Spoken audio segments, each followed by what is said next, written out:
Shalom a todos los amigos del Moré Eliezer Centro Educativo Shoresh. Estamos en la ciudad de, por el momento, Medellín, Colombia, aunque estoy transmitiendo desde la ciudad de Cleveland, Ohio, frontera con Canadá. Una clase más del Centro Educativo Shoresh. Hoy tenemos un gran tema y es la vida de Nachman de Breslov, o lo que algunos conocen como Nachman de Breslov. Una clase que es parte de una serie que estamos dando sobre el movimiento hasídico. Y eh, ya vimos, por un lado vimos el Baal Shem Tov. También pues vamos a ver el Magid de Metrich y quién fue su sucesor. Y hoy vamos a hablar de Nachman de Breslov. ¿Por qué vamos a hablar de Nachman de Breslov hoy? Shalom para todos. Hola, Belkis. Vamos a hablar de Nachman de Breslov precisamente porque es uno de los grupos hasídicos que más influencia ha tenido en el mundo hispanoparlante. Algunos de ustedes también pues conocen el rabino Arush y lo que también se conoce como lo que llamamos el hasidismo popular. Eh, es muy importante que las personas que siguen estos movimientos sepan su historia, sepan en qué creen, sepan, conozcan, porque a veces la gente se hace una imagen del judaísmo de cierta forma y si realmente no conocen la vida de los fundadores de estos movimientos, lo que creen, cuál es su ideología. Y hay libros muy famosos como Anatomía del Alma y muchísimos libros que Breslov promueve como movimiento y son leídos dentro de eh, pues dentro de el contexto y el marco del mundo hispanoparlante en América Latina. Así que vamos a hablar del Nachman de Breslov hoy, una figura muy controversial, muy problemática, pero que también, por otro lado, trajo unos cambios y unas innovaciones y mucha creatividad al movimiento hasídico, el cual ha tenido hasta el día de hoy y continuará teniendo un gran impacto. Pero vamos a hablar hoy y mañana de dos figuras muy controversiales. El otro es el Rebbe mayor de Chabad, Schneerson, pero eso lo vamos a dejar para mañana. Hoy vamos a hablar en esta serie que estamos dando de el origen del hasidismo hasta más adelante. ¿Okay? Bueno, como estaba diciendo, una figura controversial, parte del hasidismo de Breslov y altamente criticado por Joseph Pearl eh, como Perla. Por otro lado, Nachman es un gran innovador en la creatividad espiritual y probablemente el líder hasídico de mayor influencia en todos los movimientos hasídicos.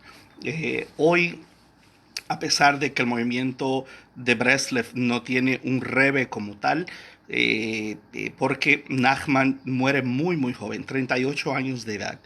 Sin embargo, las transformaciones, y por eso quise llevar esto desde el Baal Shem Tov hasta el tiempo presente, para que entendamos el contexto eh, histórico mayormente y social de las comunidades judías en Polonia, en Ucrania, en Lituania, comunidades como la de Vilna, la de Kiev. Vilna se conocía de donde salió el Gaón de Vilna y luego donde Lubavitch, más adelante, más arriba de Polonia, nacen estos también movimientos de Lubavitch. Y tenemos que hablar de la ciudad de Kiev. Vamos a hablar hoy de Uman, donde muere Nachman.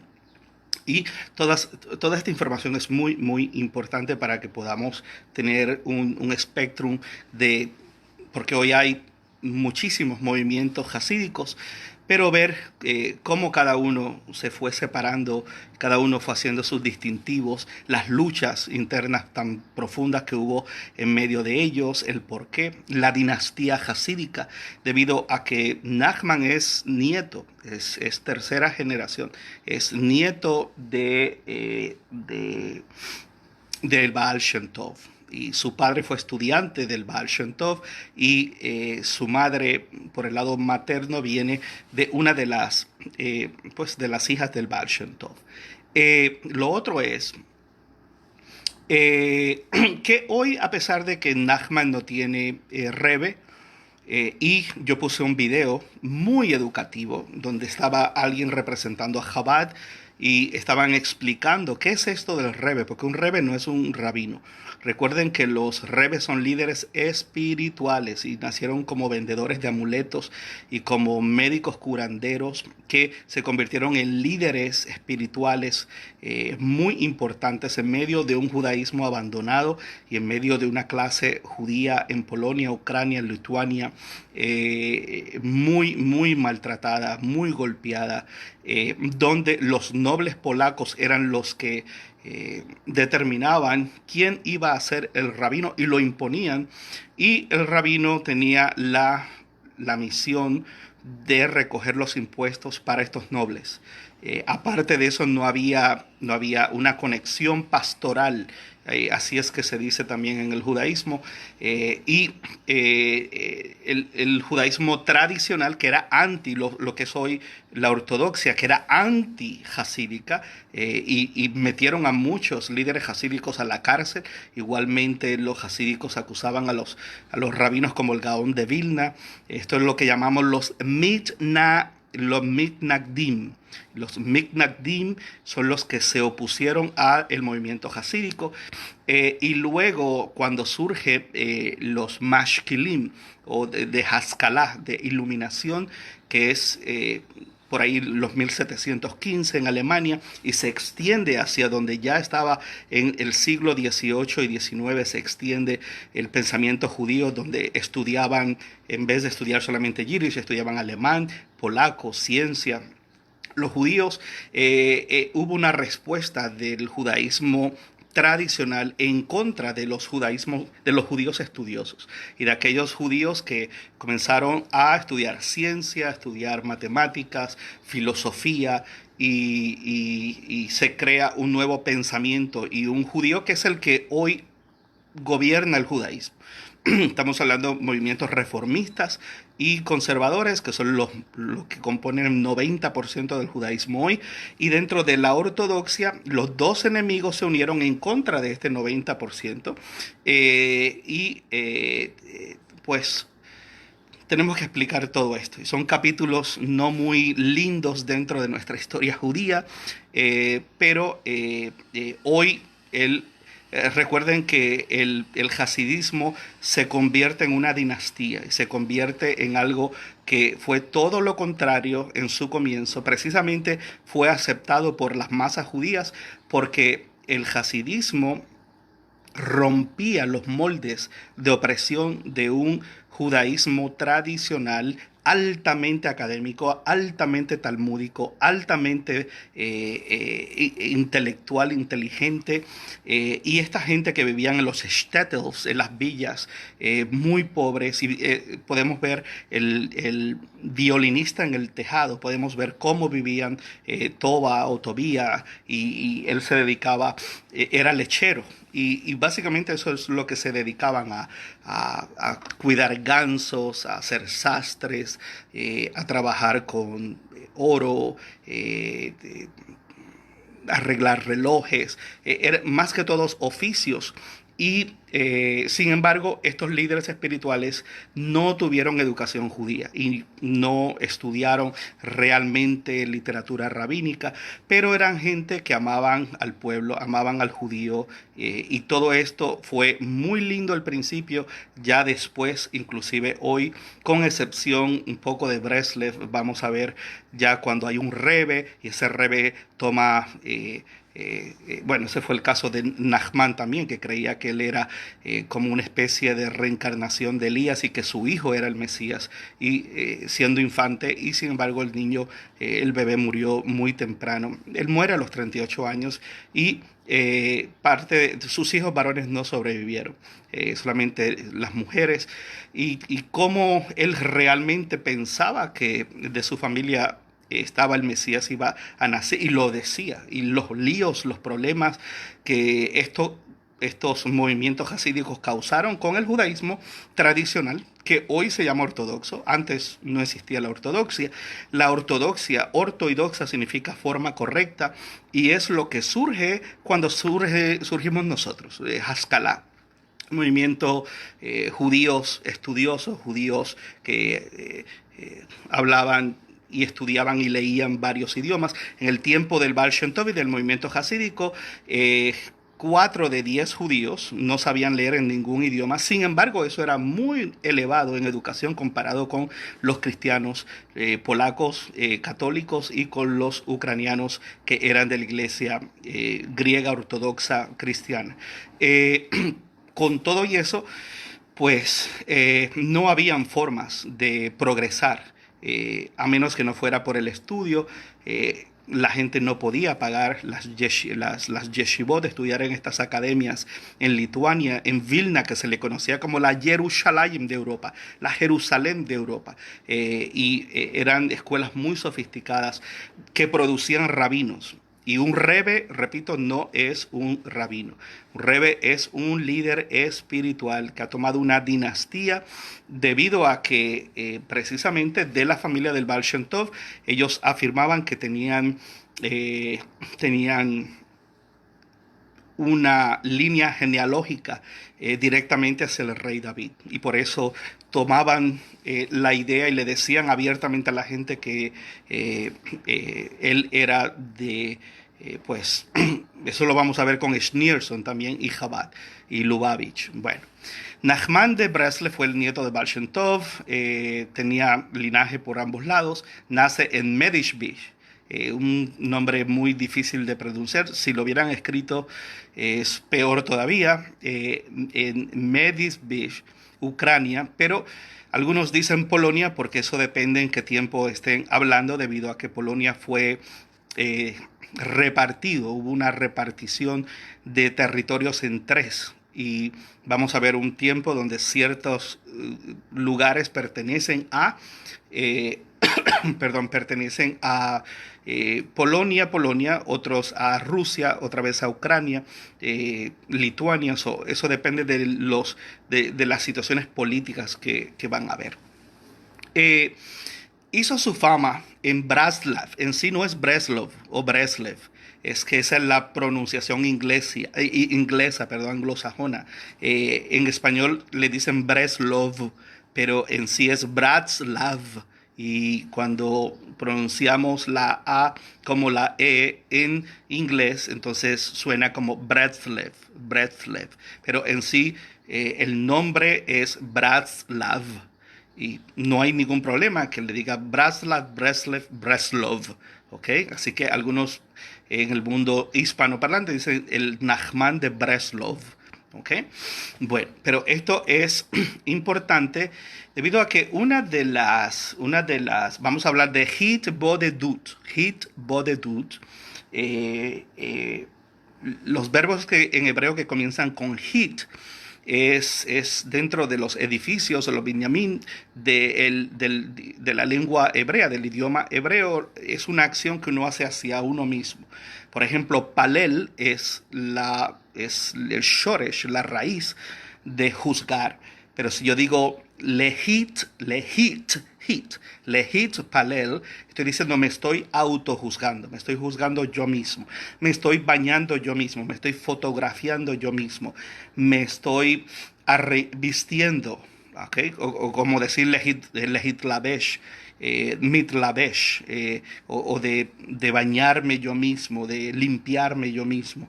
Entonces, este asunto de hit bodedut, viene de bodet, que significa ocultar, estar solo, uno estar solo. Si yo digo hit bodedut, lo que estoy diciendo es que yo mismo me hago solo. En otras palabras, yo mismo me busco estar solo, quedarme solo. Esa es una acción que yo hago sobre mí mismo. Y ese es uno de los distintivos, perdón, más sobresalientes y más importantes de Nachman de Breslov y del movimiento de Breslov. Es precisamente esta idea que él toma de la práctica en su vida, donde se iba 2, 3, 4 horas al río, a las orillas del río, y comenzaba a hablar y a gritar consigo mismo y a meditar, y esto se fue haciendo un distintivo únicamente del movimiento de Nachman de Breslov, en el cual era una especie de clamor y de rezo y de estar en contacto con la naturaleza, y es algo que yo he hecho y es algo muy hermoso. Es algo que uno busca un bosque o busca un lugar. A veces necesitamos ese tiempo para nosotros, a mí me gusta quitarme los zapatos, las medias y caminar descalzo, y me desconecta de todas las horas que paso preparando material por estos aparatitos por el cual me están viendo, el cual llena a uno de eh, campos magnéticos y de ondas, los cuales no son nada bueno para la salud. Y necesitamos abrazar un árbol o caminar con los pies en la tierra. Eso no es nada espiritual, eso es algo para descargarnos, porque lógicamente corre una enorme cantidad de ondas y de microondas a través de nosotros, y eso a veces trae cansancio y dolor en las extremidades, agotamiento. Y pues ya el Nachman de Breslov hacía todas esas cosas. Y sus seguidores, básicamente, los cuales eran muy jóvenes, porque él era muy joven. Él fue a vivir en su matrimonio, fue a vivir con su suegro, la casa de su suegro. Fue a vivir cerca de los 14 años, ya estaba casado. Y esto es algo que yo lo he tocado mucho en las clases de sexualidad, porque en estos movimientos hay la costumbre, o había más que todo la costumbre, no, ahora no hay matrimonios, no creo tan jovencitos, porque son niños todavía, pero precisamente para evitar, y era un mundo muy corto, era una vida muy corta, para muchas personas por distintas razones, sean guerras o persecuciones, enfermedades, como lo era el polio, que atacaban mucho esa región. Muchos de los familiares, de los hijos, hijas de estos líderes hasídicos no sobrevivían mucho, vivían muy poquitos años y morían siendo niños. Entonces, eso es importante, pues recalcarlo. Seguimos avanzando con la vida de Nachman de Breslov, y vive en el pueblo de Medisbich, Ucrania, y ahí le fue muy mal. Y tuvo tantos encontronazos con tantas personas, una vida muy...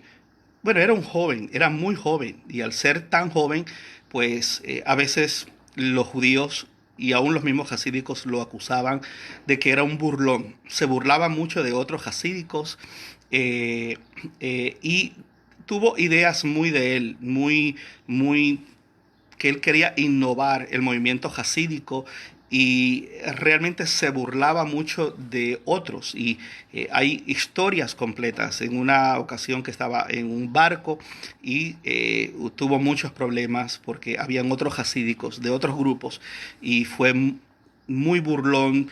Le gustaba cuando hacía rezos, patalear, Y eso se hizo un distintivo de Breslev, de dar como patadas en el piso a cadence, a ritmo, y gritar. Hubo un momento donde estos movimientos se lanzaban basado en su interpretación en ciertas partes de la Torá. Se lanzaban de espaldas y oraban. Y lógicamente los judíos tradicionales, eh, eso eran ideas terribles para ellos y eran prácticas. Por eso se opusieron profundamente al movimiento jasídico y fueron altos enemigos los jasídicos al principio. ¿Por qué? Bueno, porque nos han enseñado que en la mida o en la midá, pues uno no habla, uno no interrumpe, pues estos movimientos hicieron sus propios fuera de lo halágico, y ese fue uno de los grandes problemas al principio. Luego las cosas fueron cayendo paso a paso, poco a poco, fueron cayendo en lugar algunas de ellas, y hasta el día de hoy hay otras que siguen siendo distintivos de estos grupos hasídicos. Pero cuando se le quema la casa y pasa realmente por un momento muy difícil, se muda al norte, a la ciudad de Kiev, y es allí donde comienza su fama y su influencia a correr de una forma muy, muy sólida por varias cosas que suceden. Y fue un brillante escritor de novelas de ficción y de cuentos. Y hay uno en particular que me llama muchísimo la atención, y se llama El Gallo, el Príncipe Gallo, o algunos lo han interpretado como el pavo. Estoy hablando de un pavo, de turkey, un pavo de... No, es una gallina, perdón. Para que me entiendan bien, los pavos, un pavo. Creo que todo el mundo sabe lo que es un pavo, ¿no? El príncipe pavo. Y este es un cuento que Nachman de Breslev escribe, que es maravilloso, porque es supuestamente de un príncipe, es de un príncipe que se cree que es pavo, o que es un gallo, pero vamos a poner un pavo. Y se cree que es un pavo, y su padre, el rey, está completamente consternado. Y dice, pero si tú eres el príncipe, ¿cómo vas a comer debajo de la mesa? Y no quería comer carne, ni nada. No, los pavos no comen carne. Yo soy un pavo. Y se quitó toda la ropa, se desnudaba, se tiraba al suelo debajo de la mesa, comía debajo de la mesa, pedía que le echaran maíz y sobras y crumbs los pedacitos de pan, y picaba, en vez de hacer con la mano, picaba. Y el padre estaba desesperado y fue a curanderos, fue a la iglesia, fue a todos lados buscando ayuda para su hijo. Y escribe el Nachman de Breslev, este cuento maravilloso donde le llegó a oídos al rey, que estaba tan desesperado por su hijo, que había un judío que podía curar a su hijo. Y el asunto es que, bueno, va para allá, lo llaman a este judío a la corte, y el judío le dice al rey, yo puedo curarlo. Y dice, ¿usted lo puede curar? Sí.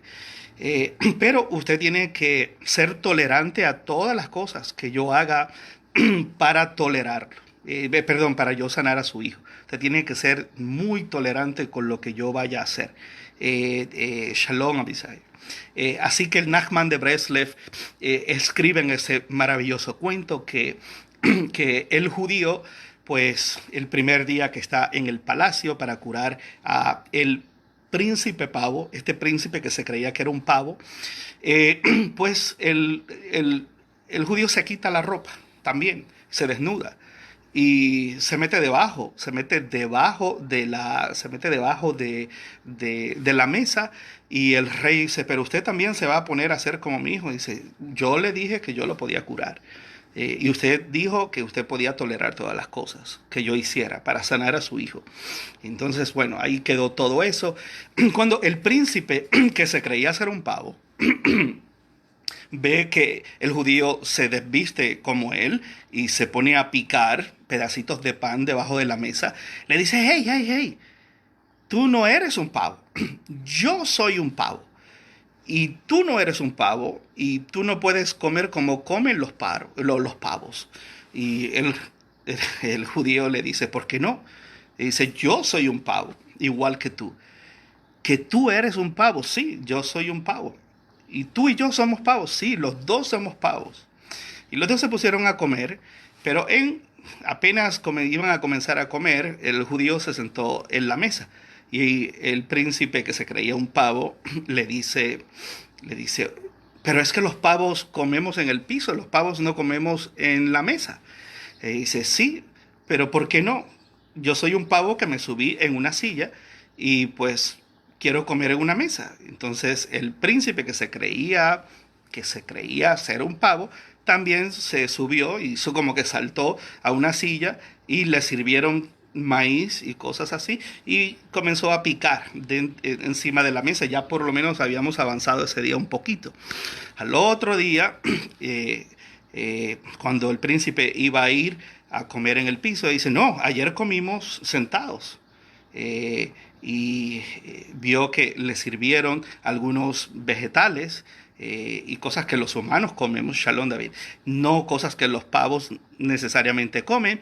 Y el príncipe le dice, hey, hey, hey, hey, hey, los pavos no comemos ese tipo de vegetales así cocinados, los comemos crudos o comemos sobras. Y le dice, no, yo soy un pavo que como de esto.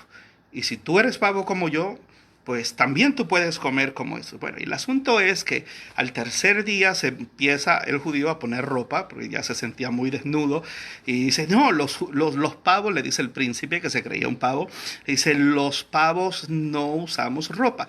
Y dice, sí, pero yo soy un pavo que uso ropa, porque yo soy un pavo especial. Y tú eres un príncipe pavo. Y como tú eres un príncipe pavo, ¿cuánto más tú debieras de tener? Bueno, el asunto es que lo fue llevando así, le fue haciendo la camilla hasta que lo sanó. Un día así se le quitó todo, ya estaba el príncipe comiendo en la mesa. Y ahí termina el cuento. Y el Nachman de Breslev escribió lo que se llama Siporei, o Sipur es una historia, esta colección de cuentos maravillosas. Y eh, eh, al final como que no tenían sentido lo que hacían. Eran historias de ficción de 2, 3, 4 páginas y las fue coleccionando hasta que las fue publicando. Y las fue publicando arriba en Yiddish, abajo en hebreo. Y esto tuvo un impacto maravilloso. Aún después, tiempo después, cuando surge el Estado de Israel. Inclusive muchas de las cosas que vamos a estar hablando del Nachman de Breslev se hicieron parte del folclore israelí al principio del Estado de Israel. Y es precisamente porque fue una de las primeras personas que su imaginación, y lo otro es que estos cuentos no hablaban de judaísmo, pero cuando uno los lee y cuando uno se adentra a ellos, son cuentos fascinantes porque son cortos. Segundo, porque llevan un mensaje muy profundo. Y muchos han escrito interpretando los cuentos por ejemplo, este cuento de Nachman de Breslev, que habla del príncipe, el príncipe pavo. Y básicamente ha habido todo un movimiento filosófico de interpretación alrededor de esos cuentos, porque a veces nosotros, si vamos a hacer una aplicación corta, podemos creernos que somos príncipes, pero decidimos vivir como pavos. Y no es a través de los golpes de la vida y a través del crecimiento, no es a través de buscar modelos, personas que nos vayan dirigiendo hacia vivir como realmente tenemos el título y realmente lo que somos. Y a veces, siendo humanos hacemos cosas y vivimos como animales y no es hasta que pasamos procesos en nuestra vida que de ser lo que pensamos que somos pero no actuamos como eso.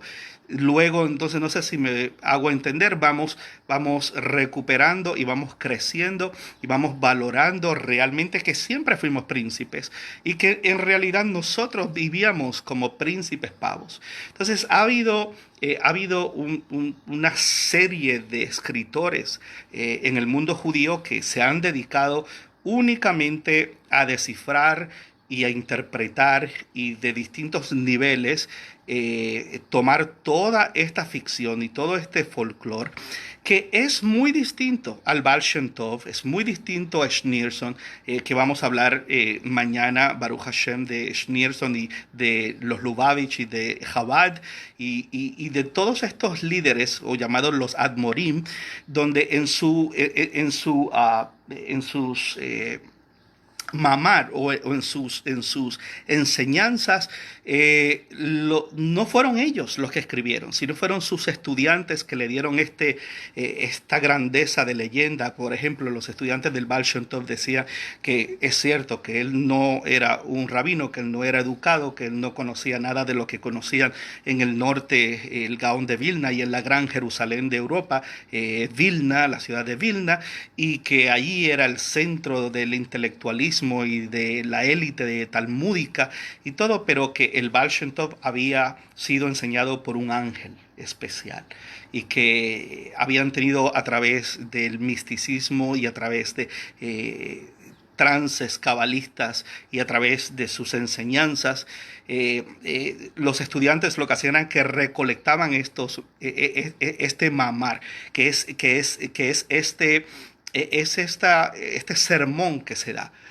al final, sea de Shabbat o en las reuniones que tienen estos líderes, y sus estudiantes los captan, los discuten, algunos los escribieron, pero a la misma vez hay un sentido de leyenda, hay un sentido de grandeza, hay un sentido de mesianidad, hay un sentido es lo máximo, mi Rebe es lo máximo, mi Rebe es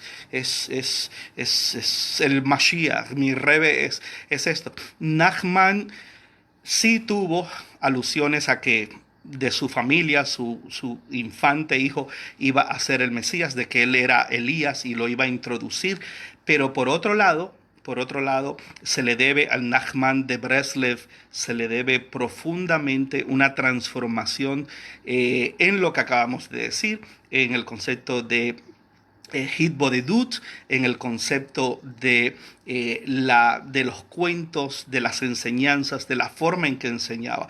Y dejó un trabajo escrito tanto en Yiddish como en hebreo, el cual después corrió enormemente por las comunidades a través de las décadas, muchísimos siglos. Inclusive hoy hay canciones en Israel folclóricas, como dije anteriormente, de todos de estos cuentos, de las expresiones que vamos a ver ahora también otras de sus mayores, que es lo más famoso que veo en el Facebook con la gente que sigue a Breslev hispana, y vamos a hablar a eso, y es cuando el Nachman dice una frase y esa frase es como un mensaje al corazón, un mensaje al alma, un mensaje al intelecto de motivación, y se hizo famoso por esto. Y yo veo la gente en Facebook que le cambian la foto y abajo ponen Nachman de Breslev o Breslev, y que todo obra para bien y que es una gran mitzvah estar siempre contento. Cuando le preguntaron a Nachman de Breslev que cuál era su mayor reto en la vida,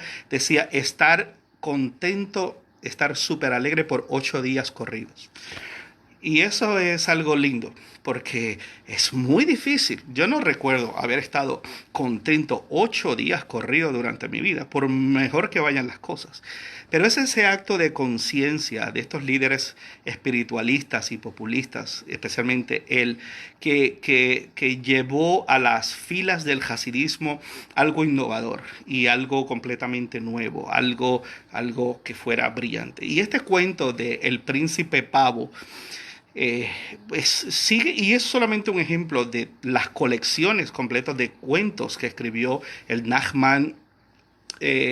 Sí, bueno, sí, sería interesante, ya que lo menciona Susi, sería interesante hacer una serie de clases sobre sus cuentos y sobre muchos de los libros que escribió.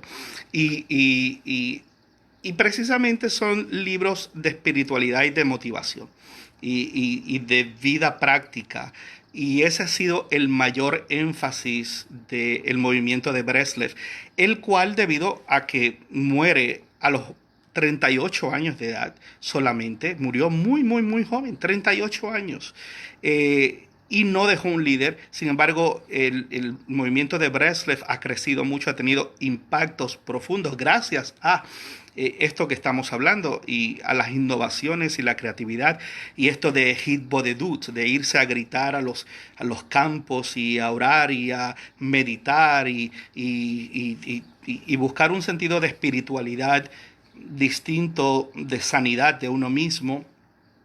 Y esto es lo que ha llamado mucho la atención en América Latina a muchas personas, precisamente, bueno, porque vienen, recuerden que hay unas transferencias muy grandes en América Latina donde la gente ha sido evangélica, la gente ha sido mesiánica, y cuando ven expresiones así, y por eso doy esta serie, para que la gente no confunda el judaísmo y un rebe con un rabino.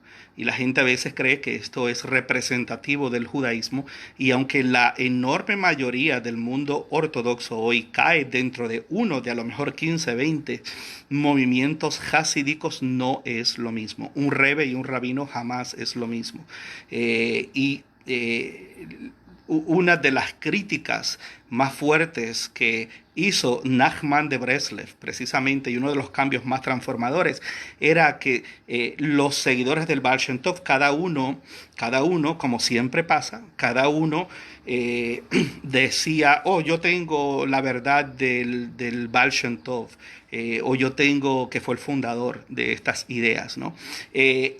Y precisamente el mundo judío siguió al Baal Shem Tov porque el Baal Shem Tov ofreció ser pastoral, estar ahí con la gente, cantar con la gente, los rezos a la hora que fuera, con la gente, escuchar a la gente, beber vodka, porque en el hasidismo el alcohol tiene un lugar muy, muy elevado y un propósito. Y dentro de todas esas innovaciones, eso fue lo que hizo a la gente decir, oh, el Baal Shem Tov me escucha, oh, yo soy importante para el Baal Shem Tov. El Baal Shem Tov tiene un buen corazón, el Baal Shem Tov está atento a mis problemáticas. Pero eso llevó a que el Rebe, el sistema del Rebe, eh, creciera el poder y la influencia de estos líderes populistas que no eran rabinos, pero que recibieron del Rebe una orden y era que el judío tenía que amar al judío y tenía que apoyar al judío y tenía que apoyar al judío que era pobre y que tenían que ayudarse mutuamente y había que buscar la forma de ayudar a otro judío.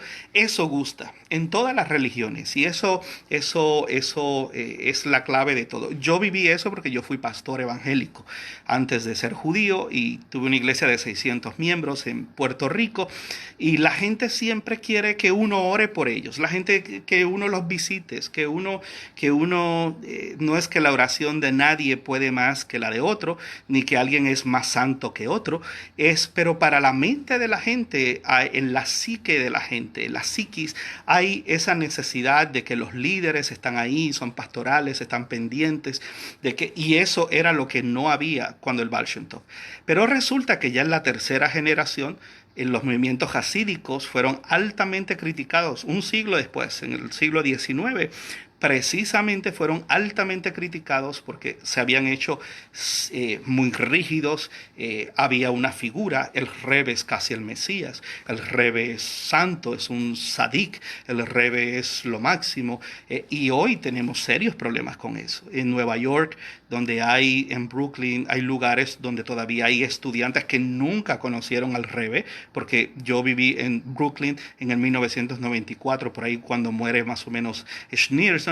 Sin embargo, esperaban que resucitara, ponen una alfombra, el Rebe va a pasar, y mentira, el Rebe se murió, el Rebe está hecho ni gusano. Reb está en la tumba. Y, no, y sin embargo,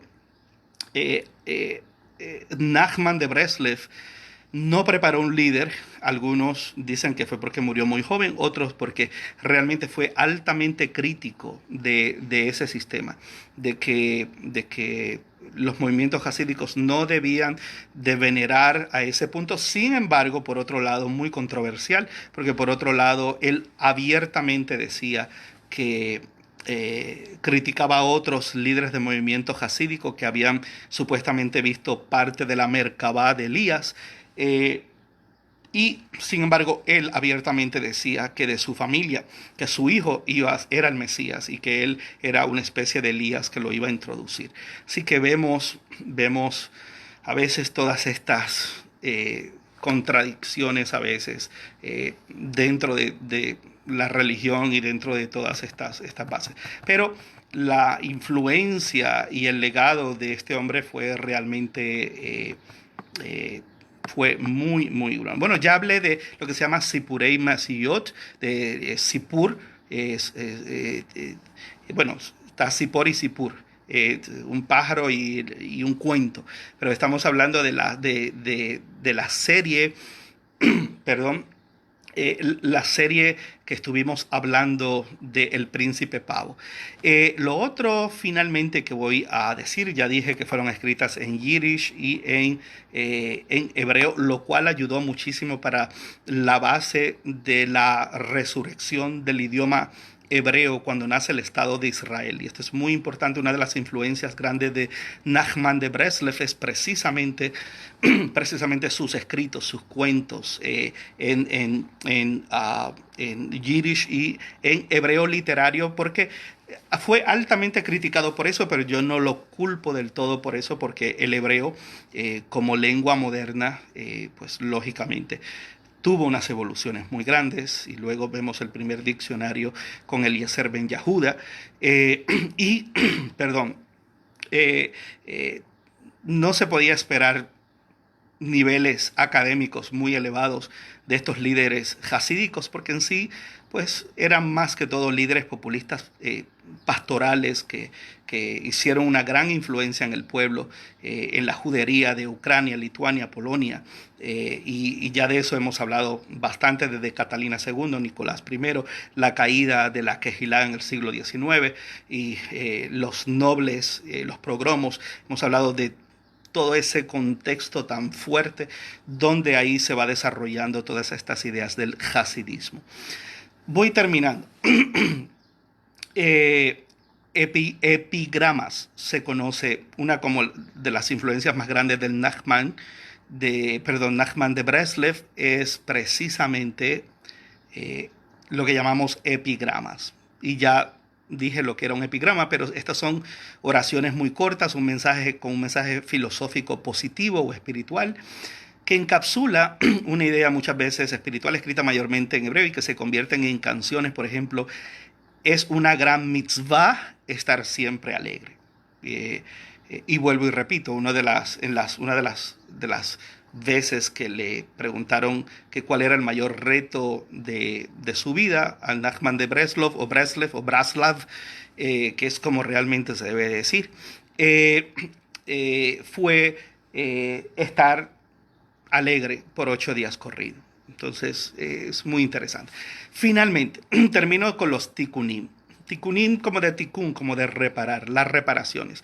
Una de las ideas más sobresalientes del movimiento de Breslev como legado directamente del Nachman de Breslev es precisamente los tikkunim. Inclusive estas reparaciones él como líder preparó para ciertas transgresiones, ciertas reparaciones. Y la gente recibía, de acuerdo a lo que había hecho, un listado de cosas que tenían que hacer para reparar.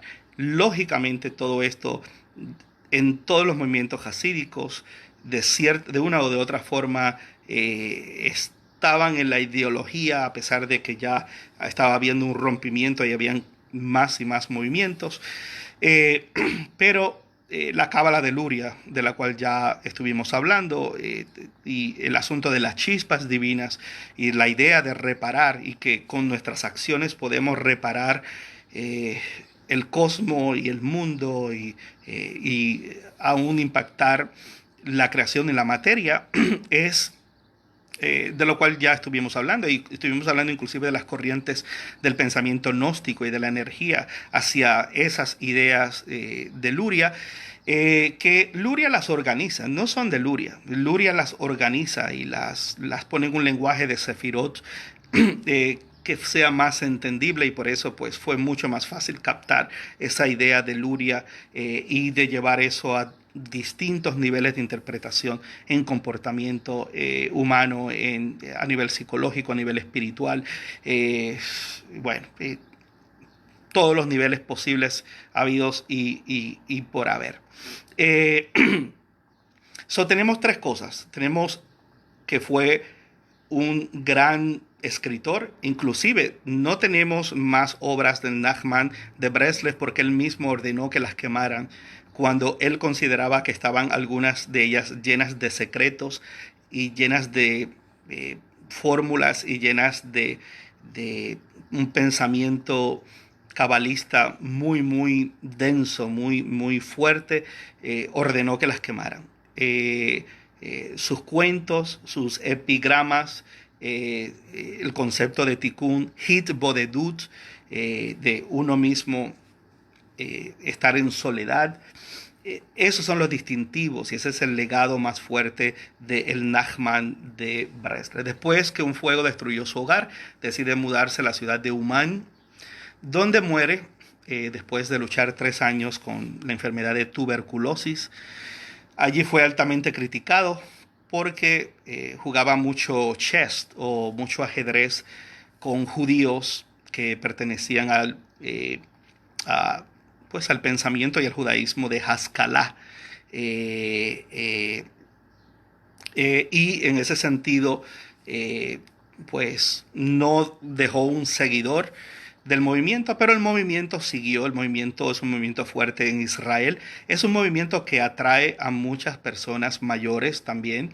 En su principio era todo lo contrario, mucha gente muy joven, pero se ha dado el fenómeno que aún gente sefaradí, que no hay ninguna conexión con este movimiento ashkenazita, en cierta forma, por donde se da, en Polonia, Ucrania, Lituania. Sin embargo, eh, eh, es un movimiento que se ha fortalecido precisamente por su escritura, por su estilo, eh, por... eh, eh, hay una frase que puse y va a estar, en otras palabras, como Nachman, es como ahora descansa, y luego el nombre de Nachman, y lo ponen en la kipá. Voy a poner una foto donde también hay hoy, las personas pueden ir a Uman anualmente a rezar en la tumba de Nachman de Breslev, especialmente en Rosh Hashanah. Hay unos tours grandísimos y miles de personas van a la tumba de Nachman de Breslev, donde básicamente hay esta idea de que todas las transgresiones que se han hecho, si uno va a la tumba y reza en la tumba, pues todo queda perdonado. Inclusive se llegó a decir que aún de los peyot de judíos que pudieran estar aún en el infierno, que de aún de allá abajo serían sacados aquellos que van y rezan en ese lugar. Como podemos ver, es un movimiento fabuloso, a la misma vez ha sido altamente criticado, es parte del hasidismo, es lo que la gente busca, y por eso quería educar un poco sobre todas estas cosas que a veces son muy dañinas y a veces no.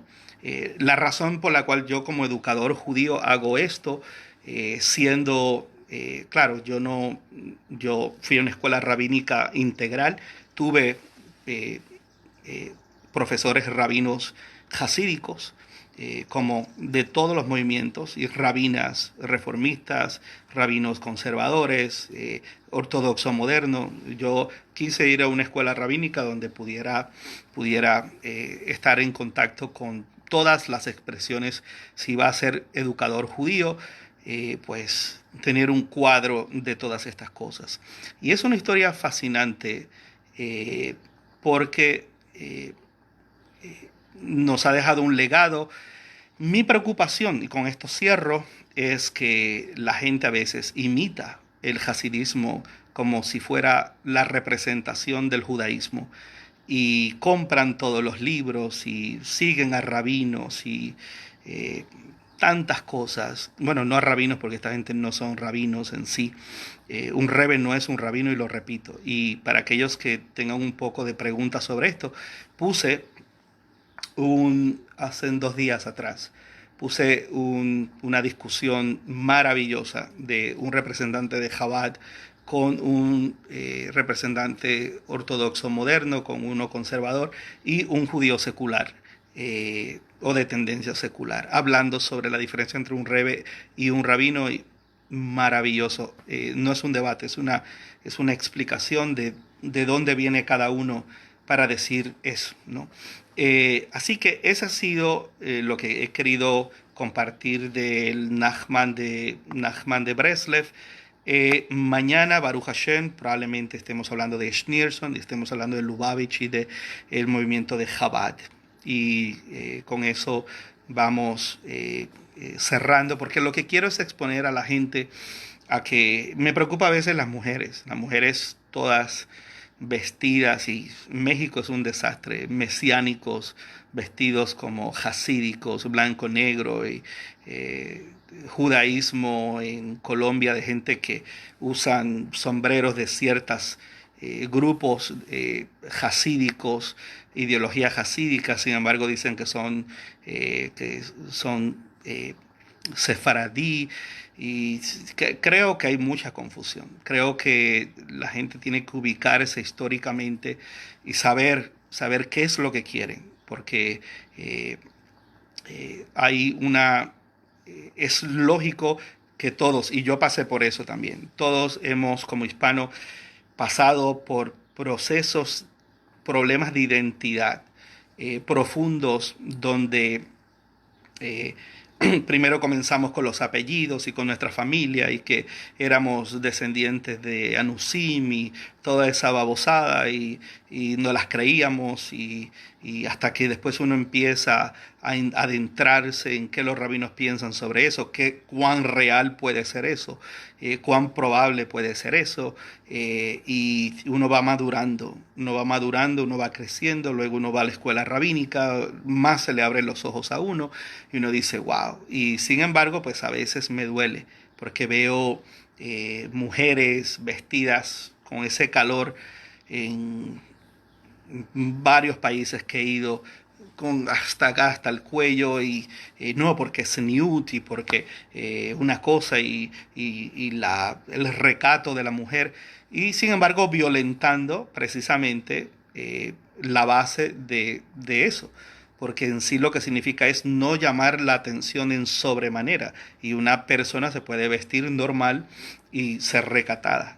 Y un hombre no tiene que vestirse como un pingüino de blanco y negro, y vestirse con sombreros y todo, y decir que es sefaradí, cuando está realmente siguiendo una línea a veces completamente distinta.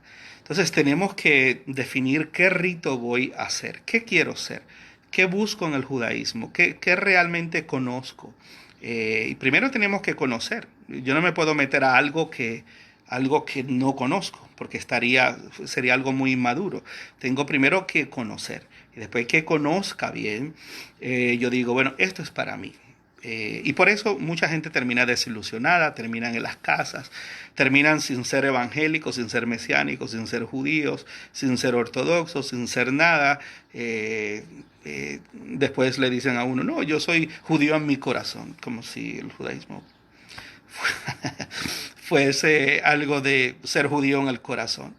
Eh, y precisamente por eso estamos dando toda esta serie de los distintivos y la historia y las diferencias entre estos movimientos, que aún teológicamente no hemos entrado ahí y hay diferencias enormes. Un distintivo de todos, que todos se creen el Mesías. Y eso sí es altamente problemático para mí. Donde abiertamente algunos lo dijeron, otros como aún lo aceptan hoy, muchos en Chabad y muchos movimientos, dicen, no, mi rebe es el Mesías, o mi rebe, nosotros vemos a mi rebe todavía, y mi rebe y se hacen una venia, y además se crearon dinastías, eh, dinastías de gente que son venerada, de gente que eso es altamente problemático, al menos para mi judaísmo, para mi gusto personal, eso es altamente problemático, donde estuvimos hablando y seguimos hablando de ir a las tumbas, de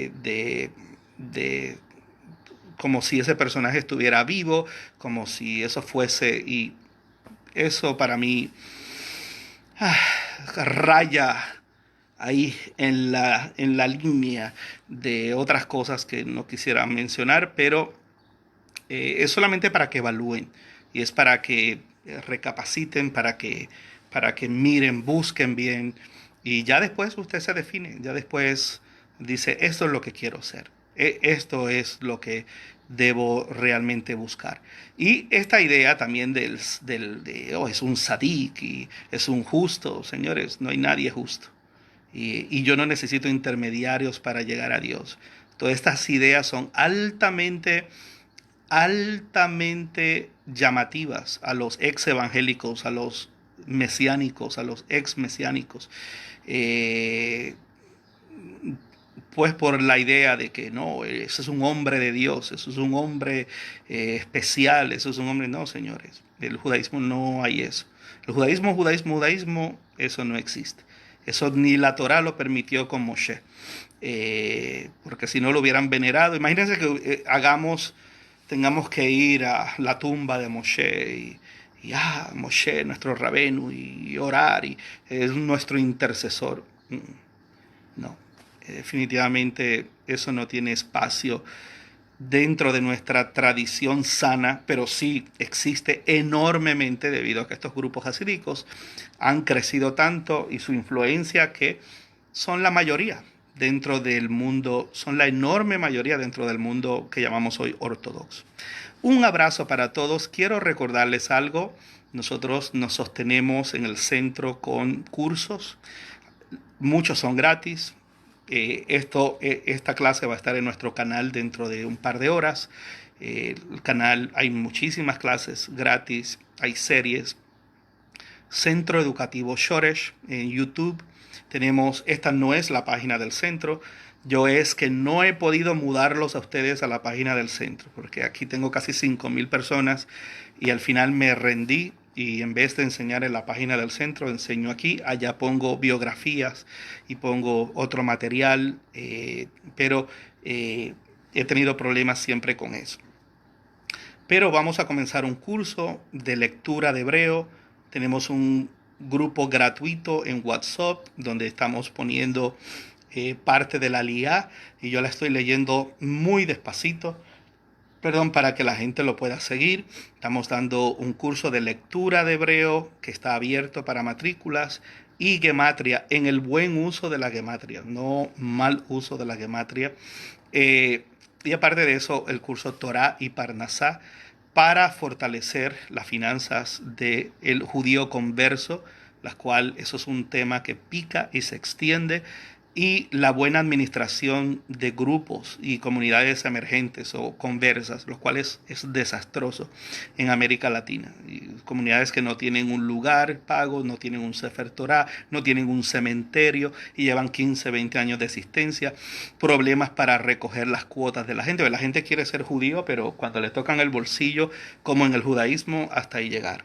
Entonces, por cierto, Jorge, que lo veo aquí, está tomando el curso.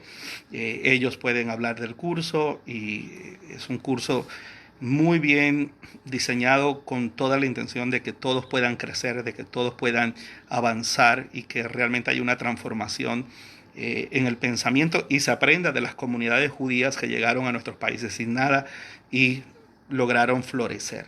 Eso tiene unas claves, eso tiene una razón de ser, que a veces es muy difícil dentro meter eso en la mente de y en el corazón de las personas conversas. Esa es la clase de hoy. Un abrazo. Gracias por regalarme esta hora de su tiempo. Centro Educativo Shoresh. Le invitamos a nuestro WhatsApp, donde se llama Shoresh Pregunta. Está todo aquí en este Facebook. Usted puede buscar un poquito hacia atrás y puede darle al enlace y lo lleva allá. Así que un abrazo. Muchas gracias les deseo un gran día. Shavua Tov. Mucha paranasá, mucha verajá y que sigamos todos aprendiendo. Un abrazo.